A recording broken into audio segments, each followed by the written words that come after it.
You're watching CBT News, the coronavirus coverage. Hey everyone, thanks for joining me on today's show. Today we're joined by John Fitzpatrick. He is with Force Marketing. We bring him in each week to share with you some of the stats that are out there with regard to the marketing. John works with some of the biggest digital media publishers out there. So welcome back into the show, John.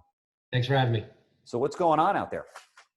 Yeah, so we're getting updates on a weekly basis from some of the big digital media partners in terms of data, consumer behavior. We want to make sure that every strategy we put in place for our dealers or recommend to the industry is backed by a good portion of data from all of these providers. And so I'll just go line by line and share with you what some of them have shared with us recently, as recent as yesterday.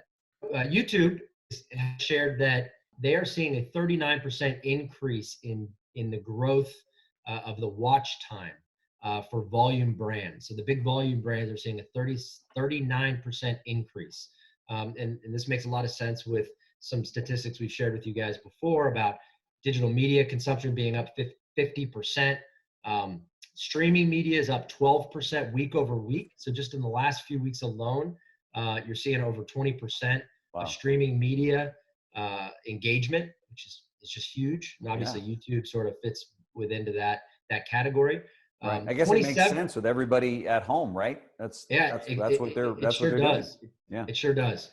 27% of the watch time growth has been made up by the luxury brands. So we're definitely seeing a difference in the data as it results to market by market, brand by brand. And so some of the things that we're starting to get back from the media partners are sharing volume brands versus luxury brands. But look, 39% or 27% increase across YouTube.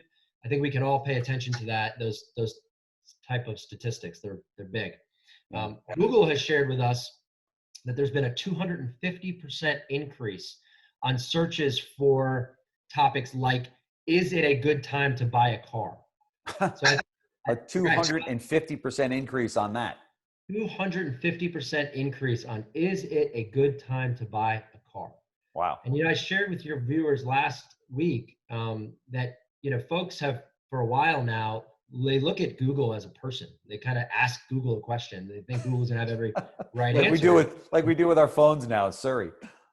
Yeah, exactly. Yeah. Right. And okay, so actually that has a lot to do with it. The consumer behavior going towards voice absolutely has something to do with that metric. Sure. They're just saying, hey Siri, tell me XYZ, or is it a good time to buy a car? Or what I shared with you guys last week was a search that said, how do I get rid of my car payment, right? And we thought, well, what does the search volume look like on a search like that? Because all of the OEMs are offering such great financial relief through some of their programs. And we were shocked at the lack of focus that anybody in auto had on a term like that. And here we are now a week later sharing that those types of terms are up 250%. Incredible. New car searches significantly outpacing used. Okay. So I think this goes right in line with the OEM offers. Yeah, the OEMs are just bombarding us with their ads. Very nice ads, I might add.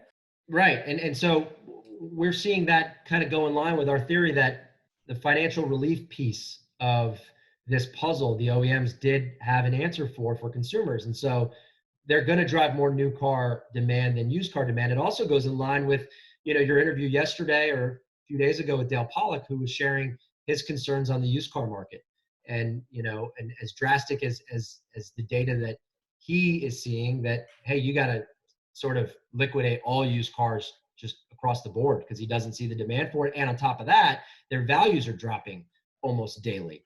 And so you want to kind of get out of that as quickly as possible. So here's Google kind of saying the same thing. That's what consumers are looking for.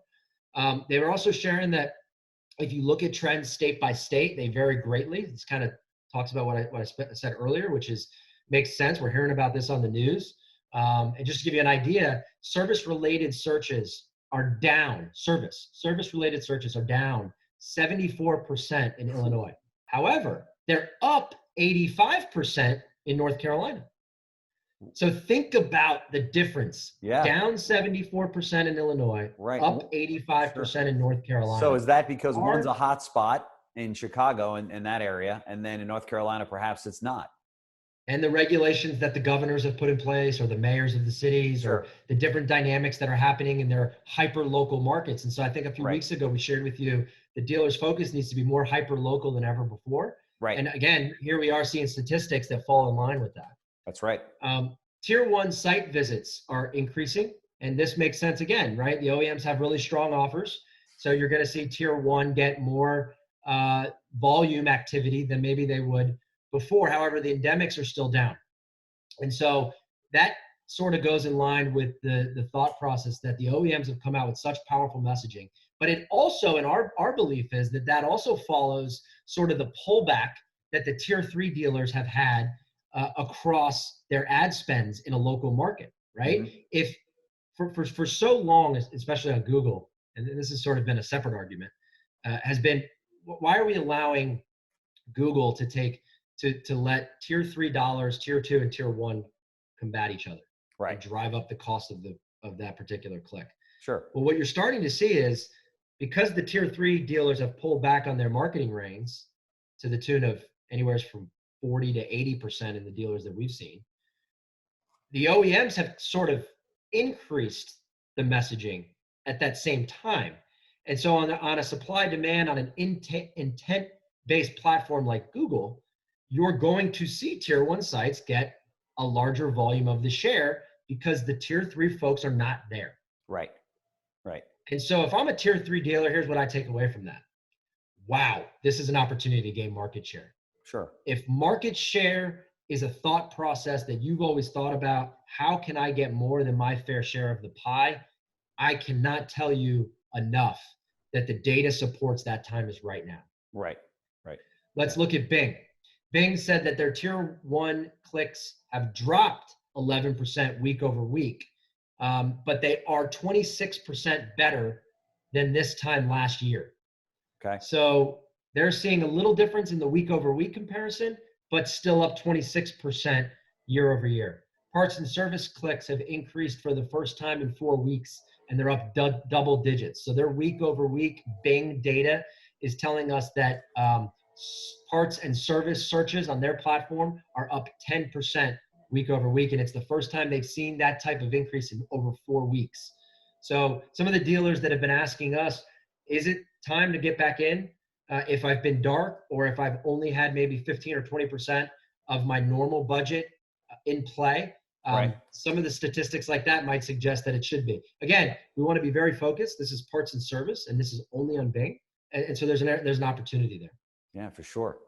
Wow. Streaming media, the CTV, which is connected TV devices, have increased 24% year over year. And so, just the rate in which consumers are engaging with streaming media platforms is overwhelming. Sure. And so, again, on that supply demand curve to buy cheap audiences, or I shouldn't really say cheap, maybe inexpensive or very targeted, hyper-targeted audiences, connected TV is a great avenue for that. Mm-hmm. And then in general, provided to us from Facebook, we have a couple of data points.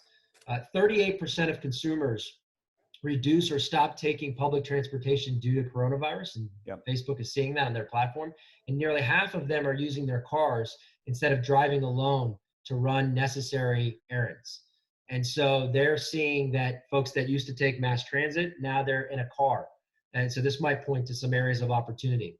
51% of global consumers are willing to try, this is sort of an interesting one, augmented reality, AR or VR, or virtual reality products and services. So that's up 51% globally. And that sort of makes sense with all the time being spent at home. Sure. Maybe the added time that you have.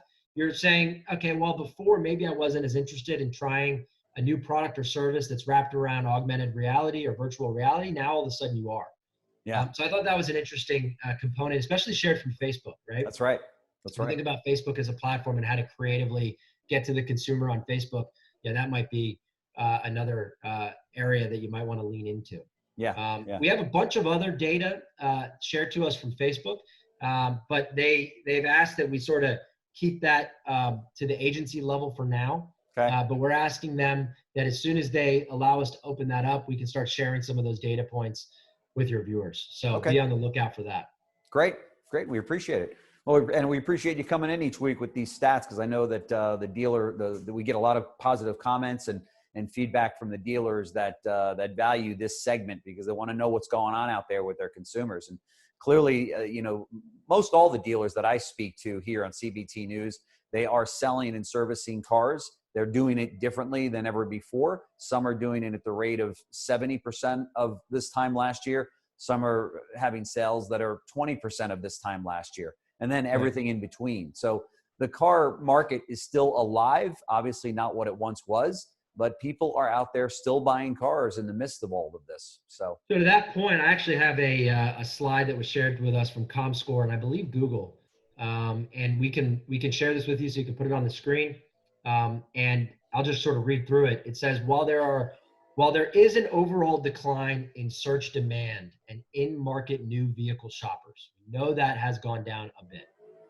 Those who are still shopping are increasingly interested in getting a great deal on a new vehicle. So this goes back to the earlier comment of, is it a good time to buy a car, being up to 250%.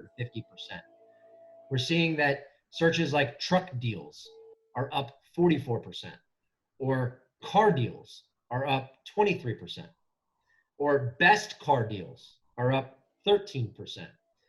So while we definitely have seen that the market is off, and this chart shows 25% year over year of in-market shoppers, the folks that are in market are starting to really come out and ask key questions around the best opportunity, the best time, the payment relief, the payment deferment. Those type of searches are getting the lion's share of activity. And we just believe that, a dealer needs to be there, and not just from a paid search perspective, but if they can make sure that their SEO team, their search engine optimization focus and strategy is around these data points, they'll win on the SEO side as well, which, as we all know, gets a lot of the clicks, but also is a lot less costly, right? Yep. If you have a really good team and you spend a few $1,000s a month on an SEO strategy, that will pay dividends on those searches. So, the SEO can't be forgotten. thank you, John. I appreciate you visiting with us today. This was great. Yeah, absolutely. Thanks for having me. We'll continue to come on and share the data points. Thanks. Thanks for watching coverage of the coronavirus on CBT News. CBT Automotive Network is a part of the JBF Business Media family.